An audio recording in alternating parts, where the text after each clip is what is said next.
Good morning. Today I will discuss a new topic OTEC, Ocean Thermal Energy Conversion. The working principle of the OTEC, the temperature difference between water at the bottom of the sea and the water at the top of the sea. It means that sea water के जो surface पे temperature है it is up to 27 degree centigrade and below the 1000 meter the temperature of the water is 7 degree centigrade. तो जो surface का temperature है और 1000 metre नीचे जो वाटर है उसका टेम्परेचर, उन दोनों के टेम्परेचर ग्रेडियंट के वजह से हम यहाँ से OTEC से एनर्जी को ऑब्टेन करते हैं.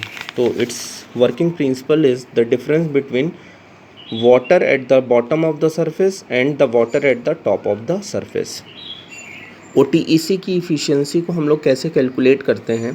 The maximum efficiency of the any heat engine working between the two temperature limits cannot be more than the Carnot cycle operation between the same temperature limits. Suppose that if the T1 is the temperature at the top of the sea water and T2 is the temperature at 1000 meter below the temperature. So T1 is 27 degree centigrade, इसको kelvin में change करेंगे. 27 + 273 300 kelvin.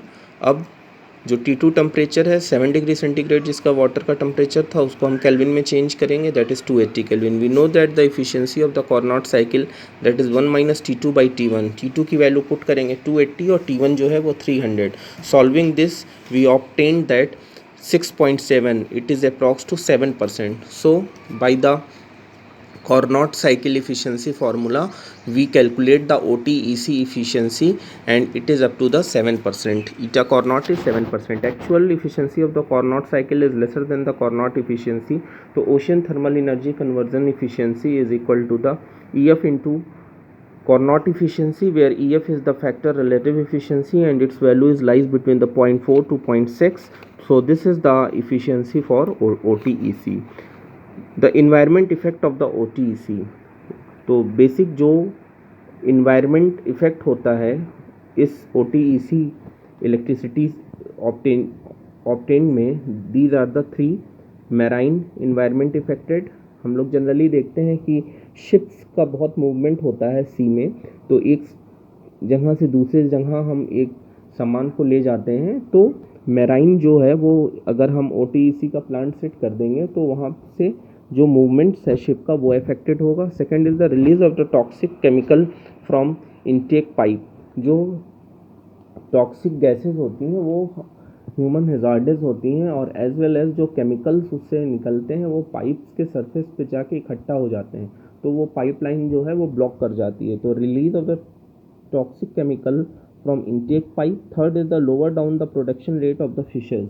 It means that हमें पता है कि सी level के नीचे बहुत सारे जो बायोलॉजिकल लिविंग ऑर्गन्स हैं वो सब जैसे फिश वगैरह ये इसका प्रोडक्शन रेट लेस हो जाता है. So these are the environment effect of the OTEC. Next, the working principle of OTEC. According to the temperature gradient, we classify the OTEC into the 3 major parts. One is the open cycle OTEC, second is the closed OTEC and third one is the hybrid OTEC. तो first हम लोग open cycle OTEC के बारे में study करेंगे. How the open cycle OTEC work. तो basically a device that is evaporator. The function of the evaporator is to convert to the liquid to the vapor. तो यहाँ पे ओशियन का surface है, यहाँ पे ओशियन डेप्थ है. तो हम सबसे पहले क्या करेंगे, जो सरफेस पे वाटर है जो कि वार्म वाटर को हम कंसीडर कर रहे हैं, इसको हम एवोपरेटर में भेजेंगे. वर्किंग फ्लूइड जो है, जो कि हम लोग जनरली अमोनिया का यूज़ करते हैं जिसका बॉइलिंग पॉइंट -33 डिग्री सेंटीग्रेड है. When the low boiling point temperature passes through the evaporator then it converts into the form of the vapour form. So here the vapour gases is to be obtain vapor is to be obtained by the evaporator and it goes into the surface of the turbine blade.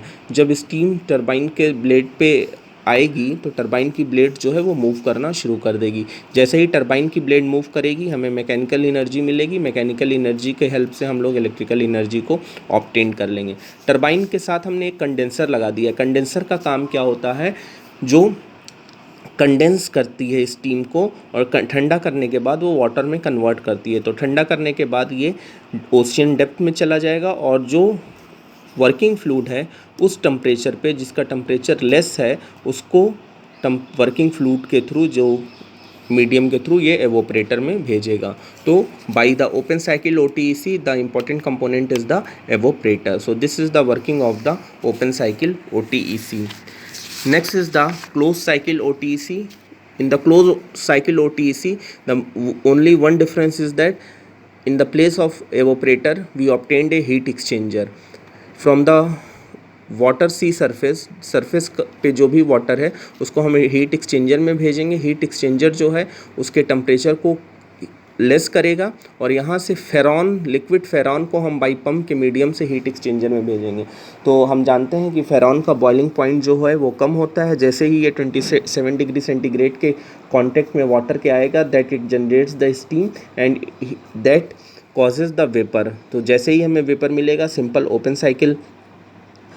Open OTEC medium के through turbine के blades पे move करेगा और turbine के blade से mechanical energy मिलेगी, that converts into the electrical energy with the help of generator. Rest जो है स्टीम वो कंडेंसर में जाएगी, ठंडी होगी। ठंडी होने के बाद हम उसको कोल्ड वाटर पंप के मीडियम से नीचे की ओर एक्सट्रैक्ट कर देंगे एंड लिक्विड जो फेरॉन है, इसकी जो कंडेंस की ठंडे होने के बाद जो हमें यहाँ वाटर मिल रहा था, वो वाटर जो कि लिक्विड फेरॉन को हीट करने के लिए वर्क में आएगा और इससे हम ये फेरॉन को आगे हीट एक्सचेंजर में भेज देंगे। So this is the basic working of the close cycle OTEC. So by these two, open cycle OTC and closed cycle OTC, we make a combination of open cycle and closed cycle that is called as the hybrid OTEC. तो हम जब इसकी working cycle study करेंगे तो बस हमें ये याद रखना है, एक हीट एक्सचेंजर, एक एवोपरेटर का कॉम्बिनेशन लगा देना है। सब में जो वर्किंग साइकिल में डिफरेंस होगा वो हीट एक्सचेंजर प्लस एवोपरेटर और टरबाइन, कंडेंसर, ये सारी की सारी जो वर्किंग फिनोमिना है वो एट इट इज़ रहेगी, जैसे हमने ओपन साइकिल और क्लोज साइकिल OTEC में डिस्कस किया है। Next is the advantages of OTEC. क्या क्या एडवांटेज हैं OTEC के? पहला तो इट इज़ इको फ्रेंडली। ये इको फ्रेंडली है, मीन्स बहुत ज़्यादा इसमें हमें मैकेनिकल पार्ट्स जो मूव कराते हैं उससे जो रिलीज़ एनर्जी होती है वो इको इन्वायरमेंट के लिए बहुत हार्मफुल नहीं है। Second is the power resource available during all the day. मतलब हम लोग देखते हैं कि सोलर एनर्जी में क्या होता है कि नाइट में जो पावर जनरेशन है वो सोलर कलेक्टर जो है वो एनर्जी को स्टोर नहीं करता है। So it is the major advantage of the OTEC. Disadvantage क्या है? Cost of the plant is high. Second is the cost of electrical energy is expensive. Corrosion of metal due to saline water. Corrosion, saline water क्या होता है कि basically जो salt होते हैं और जो इम्प्योरिटीज़ होते हैं वो उसके वजह से जो पाइप्स होती हैं उसमें कोरोजन की फिनोमिना अकर होती हैं. Fourth one is the due to the low pressure large size of turbine is use. अगर हमें यहाँ प्रेशर कम मिल रहा है जो कि लो प्रेशर होता है, तो लो प्रेशर की वजह से हमें लार्ज साइज़ की टरबाइन लगानी पड़ती है, जिससे कि क्या होगा कि इस पर कास्ट जो है वो ज़्यादा आएगी.